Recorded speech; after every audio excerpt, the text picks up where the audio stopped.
유명한 책인 여자의 일생이라는 그 책을 비롯한 여러 걸작을 쓴 그 프랑스의 작가 모파상이라는 분이 젊은 나이에 유명한 책을 써서 큰 인기와 명성을 누렸었습니다.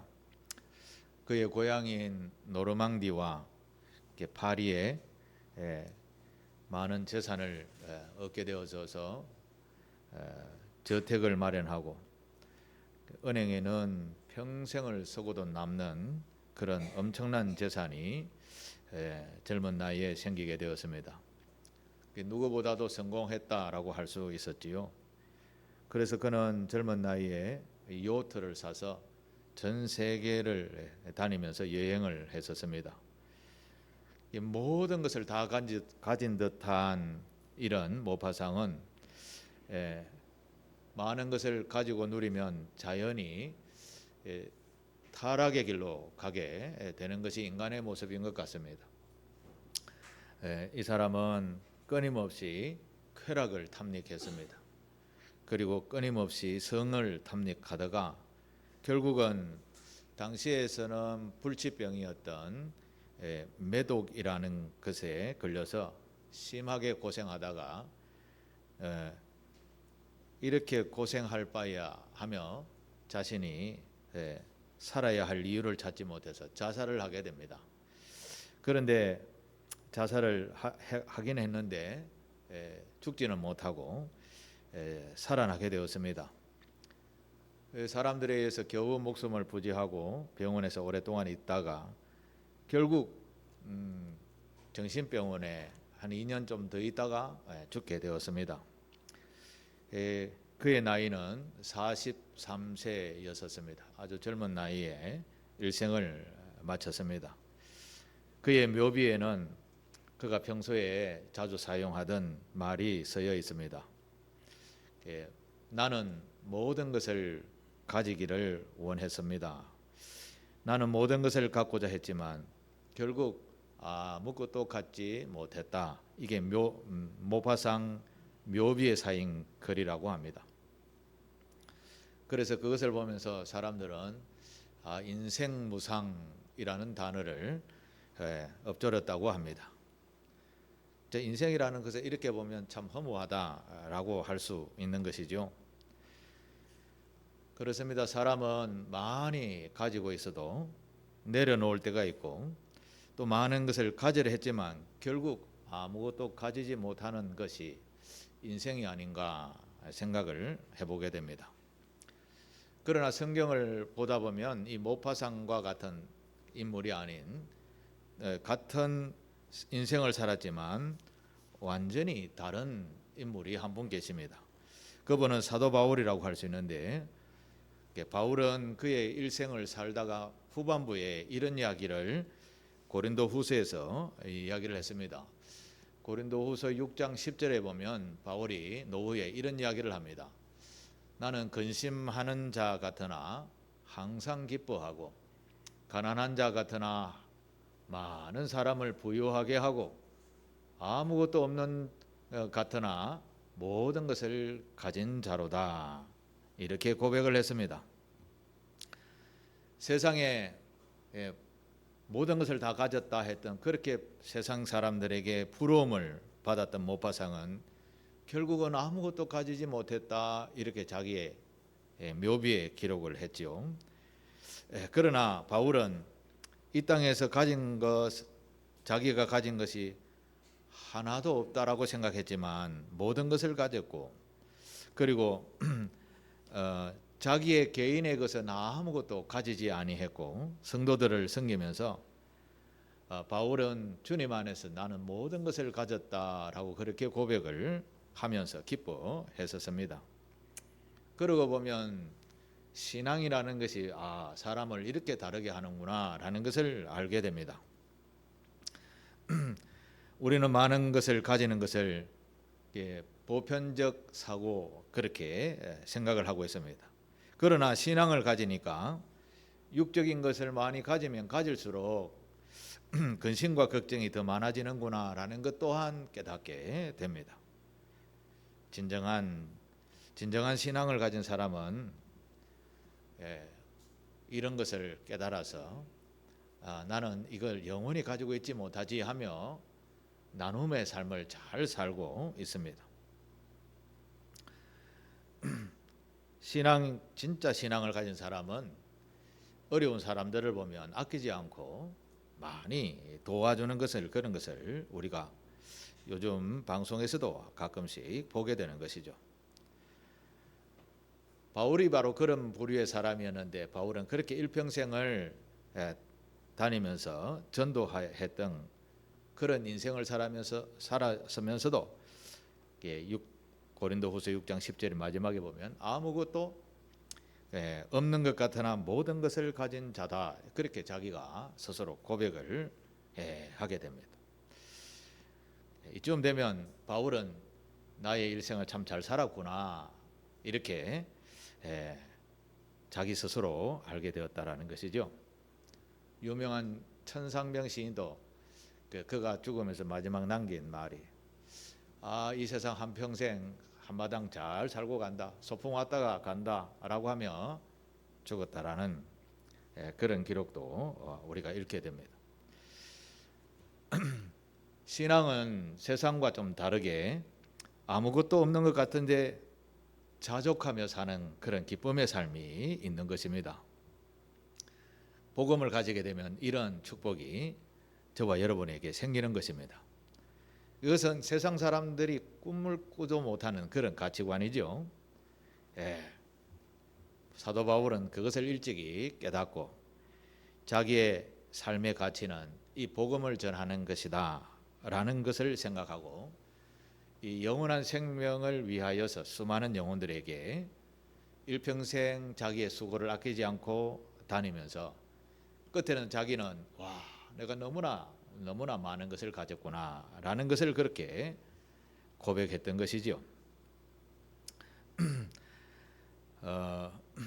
신앙이라는 것이 우리에게는 얼마나 다른 가치를 주고 다른 삶을 살게 하는가. 그러고 보면 신앙은 모든 사람에게 굉장히 유익하다라고 할 수 있겠습니다. 바울은 일평생 동안 전도하러 다니면서 살았지요. 2018년도에 개봉된 영화가 있는데 주인공이 바울이라는 사람을 각색한 영화였었습니다. 2018년 같으면 얼마 되지 않았죠. 바울 Apostle of Christ라고 해서 그리스도의 사도 바울이라는 영화가 개봉이 되었었습니다. 보신 분이 계신지도 모르겠는데 그 영화에 보면 그 뒷부분에 가면 바울이 로마의 감옥에 갇혀서 생활을 할 때가 있었습니다. 그때 간수의 딸이 한 명이 병이 들었는데 그 간수가 바울에게 부탁을 해서 바울이 기도하면서 그 딸이 아팠던 딸이 치료를 받게 됩니다. 그래서 이 로마의 군인 간수와 바울은 물론 제수와 간수 사이지만 관계가 좋았었습니다. 그래서 바울은 시도 때도 없이 간수와 만날 때마다 복음을 전합니다. 영원한 나라가 있으니까 한번 안 믿어보시겠냐. 그리고 이 예수 그리스도를 믿으면 우리는 영원히 사는 생명이 된다라고 그렇게 누누이 이야기를 하지만 간수는 그냥 그 소리를 듣기만 하고 피식 웃기만 하고 대답을 하지 않다가 자꾸 이야기하니까 이렇게 이야기를 합니다. 바울 선생, 나는 로마 제국의 공무원인데 제수인 당신의 말을 듣고 싶긴 하지만 당신의 말을 들으면 내가 이 로마 제국의 공무원, 이 공무원인 직업을 잃게 된다네. 그러면 나와 가족들은 어떻게 살아야 되는가? 그래서 당신의 말을 내가 동의하고 믿기 어렵다. 이렇게 간수가 대답을 합니다. 바울이 어떤 대답을 하는가 하면 참 인상적인 말인데요. 여보게, 자네가 직업을 잃어버리는 게 자네의 삶에 그렇게 아깝단 말인가? 직업을 잃는다는 것이 그렇게 중요하게 생각하는가, 이런 이야기죠. 바울이 이야기합니다. 내가 보기에는 그 직장은 마치 이와 같은 거라네 라고 하면서, 자네와 내가 바다 한가운데 배를 타고 나갔는데 내가 배 위에서 바닷물을 한 움큼 이렇게 움켜쥐었다라고 생각을 해보세요. 그 손 안에 있는 물이 어떻게 되는지 아는가? 금방 내 손 안에서 사라져 버리게 되는 것이라네. 인생이라는 것이 바로 이와 같은 것이라네. 잠시 있다가 금방 사라지는 것이 인생이라네. 그런데 영원한 세계에서 자네의 직업은 그야말로 물 한 줌도 안 되는 것이라네. 이렇게 바울이 대답을 하는, 이게 영화에 나오는 장면입니다. 그러고 보면 신앙이라는 것이 우리의 인생을 얼마나 풍성하게 하고 값어치 있게 하고, 그리고 얼마나 풍족한, 없는 것 같으나 다 가진 그런 풍성한 인생을 살게 하는 것이 신앙이라는 것이죠. 부자들이 자손들에게 유산을 남깁니다. 그러면 자손들이 부모님의 유산을 받아서 잘 사는가? 오늘 우리 시대에 보면 잘 살지 않은 것 같습니다. 오히려 유산 때문에 자손들이 싸우는 것을 보는 것 같습니다. 그러나 신앙을 유산으로 남기게 되면 자녀들은 어떻게 사는가 하면 서로 사랑하며 산다라는 것입니다. 싸우지 않고요, 행복하게 삽니다. 그래서 신앙은 사탄이 지배하고 있는 이 세상을 바꾸는 놀라운 능력이 되는 것입니다. 사탄은 이런 신앙의 세상을 극도로 싫어합니다. 그래서 신앙을 가지고 신앙생활을 해보려고 하는 사람들을 어마어마하게 공격을 하는 것이죠. 그래서 믿지 않다가 신앙을 가지고 제대로 된 신앙을 한번 살아보려고 하는 사람에게는 이 사탄의 공격이 엄청나게 집약이 되어지기 때문에 요 벽을 넘는 수고가 꼭 필요한 것이죠. 요것만 잘 넘기면 일평생 동안 신앙생활이 자리를 잘 잡게 되는 것입니다. 근데 그 사탄들이 쉽지 않게 공격을 한다라는 것이죠. 바울은 이런 것을 잘 알았기에 신앙을 가진 성도들을 위해서 엄청난 관심을 가지고 기도도 하고 격려도 했습니다. 데살로니가라는 교회는 바울이 3주 정도만 복음을 전했던 곳인데 복음이 자리를 잡아서 교회가 되었다라는 것이죠. 그냥 3주만 있다가 복음 전하고 떠나간 바울로서는 엄청난 관심이 있었던 교회가 데살로니가 교회였는데, 이게 자리를 제대로 잡겠냐, 사탄들이 엄청 공격할 것인데, 이런 생각을 가지고 제자 디모데를 보내어서 케어하게 했던 곳이 바로 데살로니가 교회였었습니다. 그러고 보면 바울은 정말 하나님의 종으로서, 청지기로서 제대로 된 삶을 살았던 인물이라고 할 수 있겠습니다. 우리 또한 이런 사도 바울처럼 신앙을 가진 자로서 살아가는 저와 여러분 되시기를 축복합니다. 자, 그러면 우리는 사도 바울과 같은 이런 신앙을 가진 자로서 살려면 어떻게 살아야 되는가를 오늘 말씀을 통해서 몇 가지만 살펴보겠습니다. 신앙인으로서 가장 신경 써야 할 부분은 무엇일까요? 믿음을 가지는 신앙인으로서 가장 신경 써야 할 부분은 제일 먼저 무엇일까요? 그것은 내가 과연 하나님을 믿는 신앙인인가 라는 것을 먼저 가장 유념해야 된다라는 것이죠. 신앙의 대상인 하나님이 모호하다라고 하면 이 신앙은 선명하게 될 수가 없는 겁니다. 우리의 신앙의 대상인 하나님을 제대로 아는 것, 이게 신앙의 출발인 것이죠. 영생을 얻고 천국에 간다라는 이것이 다 어디로부터 시작이 되는가? 하나님이 바로 그렇게 만들어 주셨고 하나님이 우리를 그 길을 걷게 하셨다라는 것을 선명하게 알 때 이게 완성이 되는 것이죠. 사탄 마귀의 공격도 능히 넘어설 수 있는 것입니다.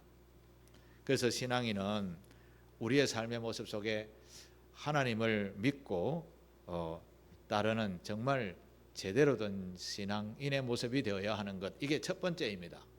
자, 그러면 우리 스스로를 한번 생각해 보십시오. 내가 과연 신앙인인가? 판단 기준은 내가 하나님을 믿고 이전의 삶과 지금의 삶이 달라졌냐라는 것입니다.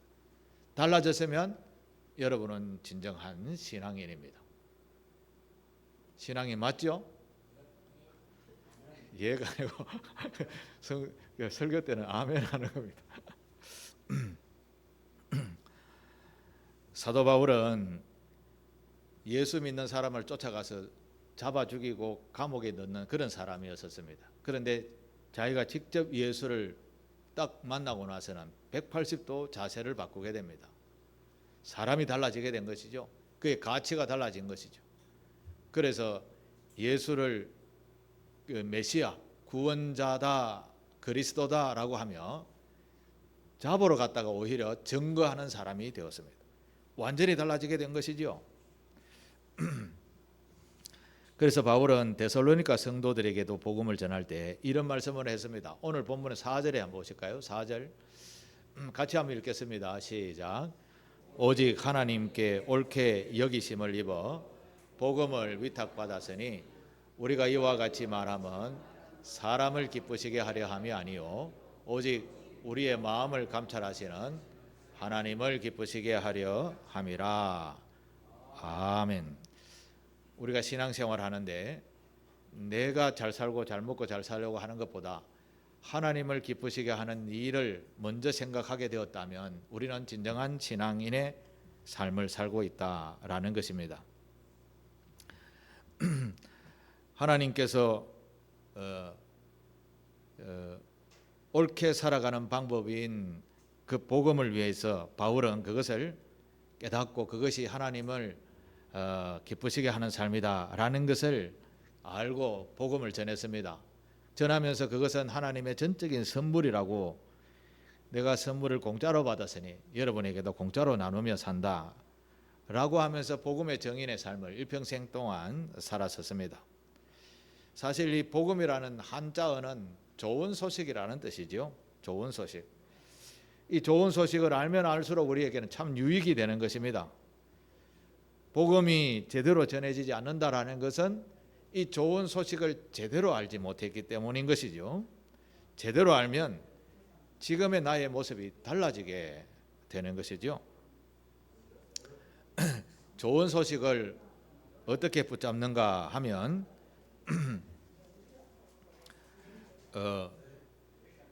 복음을 받는 사람의 자세는 어떤 식으로 받아들여야 되는가 하면요. 여러분 TV에 보신 적이 있는지 모르겠는데 그 이스라엘과 하마스가 전쟁을 치르고 있는데 그 전쟁을 치르고 있는 그 가자 지구에 사는 수많은 백성들 있잖아요. 시민들. 그 가자 지구라는 것은 이스라엘이 사방으로 통제를 하고 있어서 먹을 것, 입을 것, 마실 것 이게 전부 다 이스라엘에 의해서 통제되어서 들어가서 죽지 않을 만큼 주는 것이죠. 그래서 트럭으로 가끔씩 구조품이 들어갑니다. 들어가면 그 시민들은 한 개라도 더 얻으려고 어떻게 합니까? 그냥 줄 서서 기다립니까? 테러 하듯이 트럭에 올라가서 막 한 개라도 더 가져가려고 막 이렇게 악의 다툼이라고 하죠. 그렇게 하는 모습을 아마 TV에서 보신 적이 있을 것입니다. 여러분 복음이라는 것은 좀 비유가 좀 이상합니다만은 그 정도로 붙잡아야 할 우리에게 영원한 생명을 주는 것이기에 그렇게 강력하게 붙잡아야 할 것이 바로 복음인 겁니다. 남들이 다 가지고 난 뒤에 또 남는 거 있나 하고 이렇게 기웃기웃하는 이런 자세는 천국 못 가요. 복음은 우리에게 하나님이 거저 주셨지만 그것을 우리가 쟁취를 해야 되는 겁니다. 우리가 노력해서 받아야 되는 겁니다. 그리고 우리의 삶을 세상적 삶과 다르게 살아야 되는 겁니다. 내 자신을 억제하고 자제하고, 이게 자기 부인이라고 하는 것이죠. 구원품이 왔는데 그냥 구경만 하고 있으면 천국은 요원하는 것입니다. 그 믿음을 우리가 굳건하게 붙잡아야 되는 것이죠. 만약에 저곳에 먹을 것이 있다, 그냥 구경만 하면 절대 못 얻어먹는 겁니다. 뛰어가서 물 한 병이라도 붙잡아야죠. 가져야죠. 이런 믿음의 자세를 취하는 성도들이 되시기를 바랍니다. 바울은 로마서 1장 16절에 이렇게 이야기합니다. 이 복음은 모든 믿는 자에게 구원을 주시는 하나님의 능력이 된다라고 하셨습니다. 그냥 가만히 구경해서 그게 하나님의 능력이 내한테 오는 것이 아니라 믿는 자에게 쫓아와야 된다라는 것이죠. 그 믿음을 향하여, 하나님의 주시는 그 구원을 향하여 나아가는 자에게, 우리에게 영원한 생명, 하나님의 능력이 주어진다라고 하셨습니다. 그래서 복음은 능력인 겁니다. 이 복음이 우리의 영원한 삶으로 인도한다라는 것이죠. 보장한다라는 것입니다. 바울은 이것을 알았기에 일평생 동안 그것을 나누기에 전념했던 인생을 살았던 것입니다. 그런데 세상은 이 구원에 대해서, 이 사도 바울이 전한 복음에 대해서 관심을 그렇게 가지지 않습니다. 지금도 마찬가지입니다. 좀 살만하니 이 구원의 복음을 쟁취하는 것이 아니라 뭐 내 먹을 게 있는데 뭐 하면 구경합니다. 구경. 그런데 그 구경은 잠시 있다가 사라지는, 바닷물을 한 움큼 움켜쥐고 금방 들여다보면 바닷물이 샥 빠져나가는 것이 인생이라고 했죠. 그 순간에 좀 가졌다라고 만족하며 사는 이 찰나의 순간에 사는 인생이 바로 오늘 세상의 사람들이라는 것이지요. 우리의 인생은 그리 길지 않다라는 것을 알아야 합니다. 온 세상은 지금 말세다 이야기를 하며 한탄을 합니다. 그러면서도 영원한 구원에 대해서는 그렇게 열정적으로 붙잡지 않습니다. 제대로 알지 못했기 때문인 것이죠. 우리 신앙인의 제일 첫 번째는 하나님이 어떤 분이신지를 제대로 알아야 됩니다. 그 하나님만을 붙들면 우리에게는 영원한 생명이 보장되어지는 것입니다. 그 사도 바울이 그렇게 내가 이렇게 살았더니 모든 것을 다 가졌다라고 칭찬을 스스로 하면서 우리에게도 교훈해 주는 겁니다. 우리 모두 하나님에 대해서 조금 더 선명하게 알기를 노력하고 그 하나님을 붙들고 살아서 영원한 기쁨을 소유하는 저와 여러분 되시기를 축복합니다. 오늘 본문의 5절에 보면 두 번째로 우리가 신경 써야 할 부분은 신앙인으로서 세상 것에 관심을 좀 더 주고 살아가는 것이 우리의 모습인데, 세상 것을 너무 관심을 가지지 말라는 것입니다. 좀 덜 가져라 라는 말씀입니다. 5절을 한번 읽어볼까요? 너희도 알거니와 우리가 아무 때에도 아첨하는 말이나 탐심의 탈을 쓰지 아니하는 것을 하나님이 정언하시느니라. 아멘. 바울은 복음 전함에 있어서 자기에게는 어떤 보상이나 존중함을 받으려 하지 않았습니다. 그러나 세상은 그렇지 않죠. 세상은 무슨 일을 해도 보상을 받기를 원합니다. 그리고 무엇을 해도 존중을 받기를 원하는 것이 세상입니다. 세상 사람들이 움직이는 것은 무엇인가 자기에게 유익이 있어야 움직이게 되는 것입니다. 그 유익이 무엇입니까? 그 유익은 바닷물을 한 움큼 움켜쥐는 것과 같은 것입니다. 금방 지어봐야 물 빠져나가듯이 쓱 빠져나가려는 것이 이 인생이라는 것이지요. 기껏해야 가지는 것이 이런 소망인데 사람들은 이런 소망을 가지고 영원히 짧은 인생 그 모든 것을 그곳에 다 투자하고 있는 삶을 살아간다라는 것이죠. 세상에는 온갖 부정부패가 많이 있는데 그 부정부패의 근원을 다 찾아가 보면 잠시 있다 사라지는 것을 위해서 투자하고 있다라는 것을 알게 되는 것이죠. 사람들의 마음에는 이런 탐심, 욕심들이 많이 있습니다. 이것 때문에 움직이고 있는 것이죠. 움직이고 있는 것이죠. 그런데 이게 영원한 것 같으면 괜찮습니다. 오래 가는 것 같으면 괜찮습니다. 그런데 그렇지 않다라는 것이죠. 그런데 심지어 이런 탐심, 욕심이 교회 안에도 있다라는 것이죠. 교회에 탐심이 들어오면 교회는 외형적으로 화려하게 되어집니다. 교회에 탐심이 많아지게 되면 성도들이 많아지고 건물이 높이 올라가는 것을 더 관심을 가지게 되는 것입니다. 사실 진정한 교회는 건물이 큰 것이 아니죠. 사람의 수가 아니죠.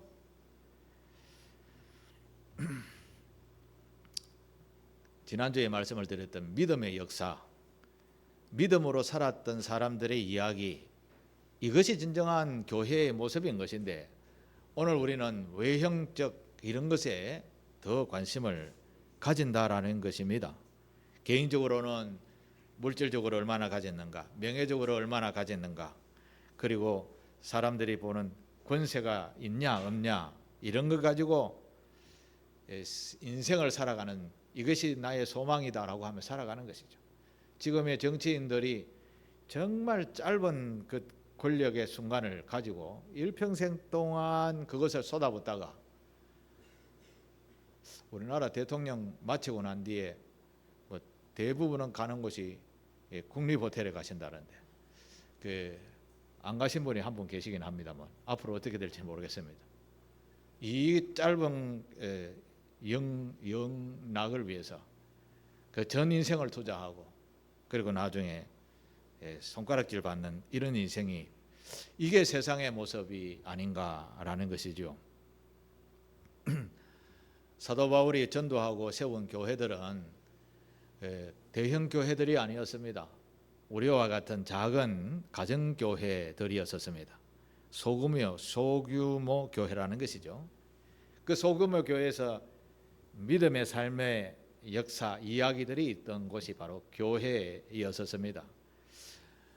바울은 바로 그런 교회가 되기를 원했는데 오늘 우리 또한 우리가 같이 작은 교회들이 모여서 그야말로 하나님의 말씀대로 영원한 곳에 소망을 두고, 그리고 세상의 물질, 명예, 권세 이런 것이 아니라 하나님이 기뻐하시는 사랑의 수고, 이런 것들로 가득 찬 믿음의 역사의 교회가 되어서 아름다운 삶을 살았다, 이렇게 하나님께서 칭찬받는 그런 교회와 신앙인이 되어야 하지 않겠습니까?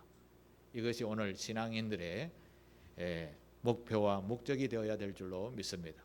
우리에게 세상의 허물과 욕심, 탐욕 이런 것들은 이 세상 것들이다라고 멀리하고 내 안에도 혹시 이런 것이 없는가를 늘 점검하면서 영원한 것에 우리 모두 마음들을 쏟아붓는 진정한 그리스도, 진정한 교회가 되기를 축복합니다.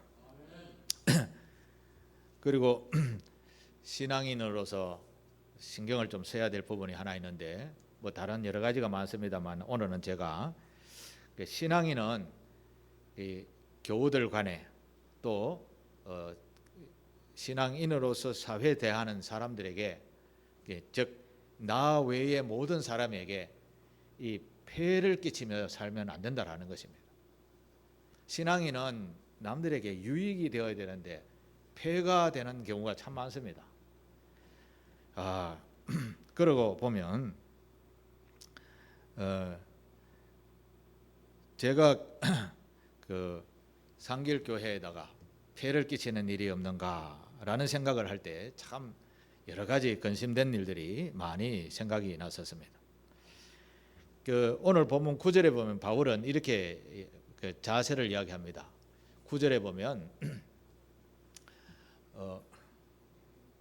형제들아, 우리 같이 한번 읽어볼까요? 시작. 형제들아 우리의 수고와 애쓴 것을 너희가 기억하리니 너희 아무에게도 폐를 끼치지 아니하려고 밤낮으로 일하면서 너희에게 하나님의 복음을 전하였노라. 이렇게 이야기하죠. 사실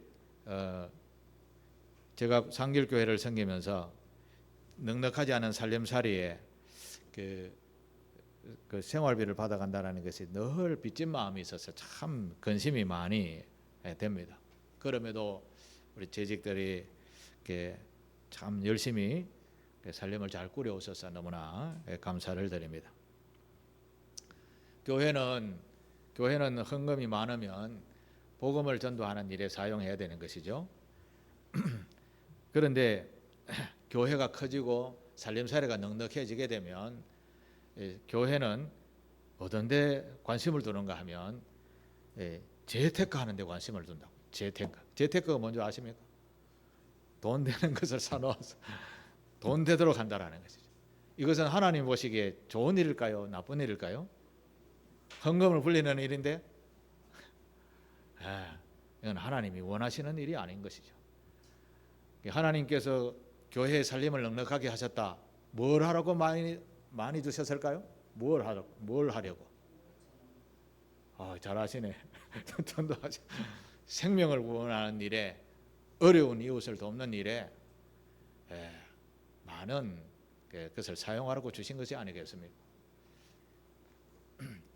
사실 저희 같은 교회들이 우리나라에 거의 반이 넘어요. 그래서 그 교회를 유지하고 행하는 일이 참 근심되는 일들이 참 많습니다.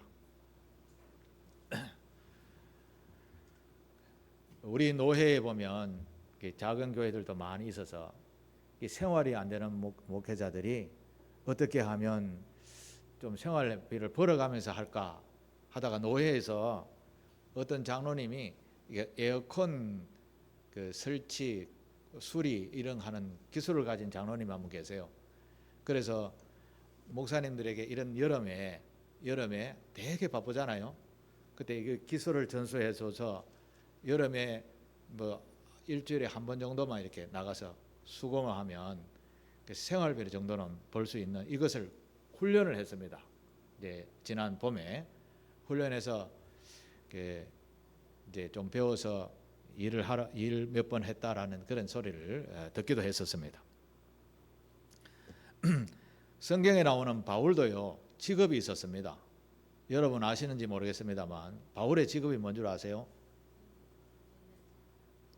텐트를 만드는 직업을 가지고 있었습니다. 여기서 만드는 우리 텐트는 뭐 거창하고 화려하게 뭐 끼워가지고 멋지게 만든 그런 텐트가 아니고 로마 군인들이 사용하는 텐트.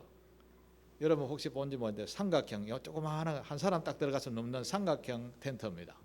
이 군인들이 짐이 무거우면 안 되잖아요.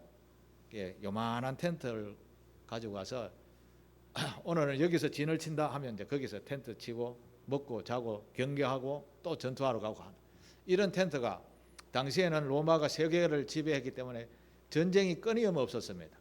그래서 텐트가 잘 팔렸습니다. 그래서 텐트 만들면 생활하는 데는 많은 보탬이 되었었습니다. 바울이 고린도에서 누구를 만나는가 하면요, 로마의 귀족 출신인 브리스길라라는 여인을 만나게 됩니다. 그 남편은 유대인 아굴라라는 사람이었는데 이 브리스길라가 로마의 귀족입니다. 그런데 눈이 헷가닥했는지 유대인 남편을 따라서 귀족의 신분을 버리고 그리스, 지금의 그리스죠, 고린도에 와서 텐트 메이커를 하고 있었습니다. 바울도 하다가 보니 만났습니다. 같은 업종이니까 같이 일할래요? 같이 합시다. 뭐 이야기하다 보니까 같은 신앙을 가졌네. 이분들도 신앙이 대단하네. 그래서 함께 세운 교회가 고린도 교회입니다. 나중에 이제 브리스길라와 아굴라 부부가 고린도 교회에서 바울이 떠나고 난 뒤 열심히 세워서 고린도 교회가 든든하게 잘 세워져 오게 되었습니다. 목회자들도 때로는 이제 직업전선, 생활전선을 뛰어들어서 생활비를 스스로 좀 벌어서 해야 되는데 그렇지 못한 상황과 여건들이 많은 교회가 더 많이 있죠. 어쨌든 이 말은 무슨 말인가 하면 폐를 끼치는 삶을 살지 말라는 것입니다. 전 무례하다라고 하는 말이 우리나라 말에 있죠. 무례하다. 사람이 참 너무 무례하네. 지난번에도 제가 말씀을 드렸습니다. 성경 말씀을 인용하면 밤 새벽 2시 돼 갖고 친구 집에 여보게 내가 저녁을 못 먹었으니 밥 좀 주게. 우리 다 발 뻗고 자네. 문을 안 열어줬다. 이 찾아오는 자체가 무례함이죠. 무례함. 그죠? 그때는 이제 그 주기도문 강의하면서 제가 말씀을 드렸죠. 부모와 자식 간에 조금 이렇게 무례함이 있어야 된다. 그런 뜻으로 제가 말씀을 드렸습니다. 자녀인 하나님의 자녀인 우리는 하나님 앞에 이렇게 좀 무례하게도 나가서 기도하고 요구하라고 하는 그런 말씀인 것이죠. 그러나 인간 대 인간은 무례하면 안 되는 겁니다. 폐를 끼치면 안 되는 겁니다. 좀 앞뒤 전후를 좌우를 알고 예의를 갖추어서 살아야 되는 것이 인간의 모습인 것이죠. 특히 신앙인은 예의를 갖출 줄 알아야 되는 것이죠. 제가 여러분이 저에게 예를 갖추지 않았다 이런 이야기가 아니고 그리스도인인 저와 여러분들은 이제 세상을 향하여 나갔을 때에 저 사람 참 좋은 사람이다. 호인이다. 저 사람 참 법이 없어도 사는 사람이다. 이런 소리를 들어야 되지. 오면 슬슬 피하는 사람들 있죠. 오면 슬슬 피하는 사람들. 그런 사람이 되면 안 된다라는 말씀입니다. 바울은 그런 폐를 끼치지 아니하도록 밤낮으로 일하면서 복음을 전했다라고 이야기합니다. 저와 여러분들도 신앙생활 하면서 남들에게 폐를 끼치는 삶을 사는 그런 신앙인은 절대 되지 않게 되기를 오늘 본문을 통해서도 우리에게 교훈해 주고 있습니다. 자, 오늘 말씀을 한번 정리해 보겠습니다. 신앙인은 본이 되는 삶을 살아야 됩니다. 신앙인의 첫 번째는 우리의 신앙의 대상인 누구를 제일 먼저 잘 알아야 됩니까? 하나님을 제대로 잘 아는 게 이게 우리의 첫 번째입니다. 그리고 제가 오늘 두 번째로는 이 신앙인으로서 세상에 관심이 더 많냐 하나님의 일에 관심이 더 많냐라고 했는데 우리 저를 한번 보십시오. 저가 아니라 여러분 한번 스스로 한번 찾아보십시오. 내가 세상 일에 관심이 더 많나 하나님이 기뻐하시는 일에 관심이 더 많냐. 요걸 제대로 알면 내가 지금 진정한 신앙인이다 알 수 있습니다. 그렇게 날마다 하나님이 기뻐하시는 일을 찾아서 행하는 신앙인이 되시기를 축복합니다. 그리고 세 번째는 뭐라고 했습니까? 신앙인으로서 남에게 민폐라고 하는군요. 폐를 끼치지 않고 무례히 행하지 아니하는 그 성경 말씀에 사도 바울이 그 베레아 교회를 보면서 베레아 사람을 보면서 표현한 단어가 신사적이다 이렇게 이야기했죠. 영어로는 젠틀맨이라고 하죠. 신앙인은 정말 젠틀맨이 되어야 합니다. 신사적인 삶을 살아야 되는 거예요. 예의 있어야 되고요. 무례히 행하지 않아야 되는 거예요. 그 노래 사랑이라는 노래에 보면 사랑은 무례히 행하지 않고 뭐 이런 가사가 있죠. 그런데 이게 실제 우리의 삶을 살면서 제대로 안 된다라는 거죠. 남편에게 무례히 행할 때 얼마나 많습니까? 아내에게 무례히 행할 때 얼마나 많습니까? 야 하면 와 예의를 갖추셔야 됩니다. 야 하면 부르셨습니까? 이렇게 하면 이제 야가 아니고 여보게 이렇게 나옵니다. 신앙인의 세 번째는 폐를 끼치지 아니하는 신앙. 그런 신앙 우리 상길교회 교우들이 다 되시기를 주님의 이름으로 축복합니다. 기도하겠습니다. 하나님 아버지 부족하고 연약한 저희들에게 오늘 바울의 살았던 삶의 모습을 보면서 신앙인으로서 가져야 할 자세 우선 하나님을 제일 먼저 제대로 알고 신앙생활하고 나는 과연 세상 일에 더 관심이 있는가 아니면 하나님이 기뻐하시는 일에 더 관심이 있는가 그리고 가장 가까운 이웃들에게 내가 폐를 끼치고 있는가, 무례히 행하고 있는 것이 없는가 생각하면서 신사적 삶을 살라는 교훈의 말씀을 받고, 우리 사랑하는 상길교회 모두 교우들은 어디로 가든지 하나님에 대해서 하나님이 기뻐하시는 일을, 또한 신사적인 삶을 살아가는 교우들 되도록 축복해 주옵소서. 예수님의 이름으로 기도하옵나이다. 아멘.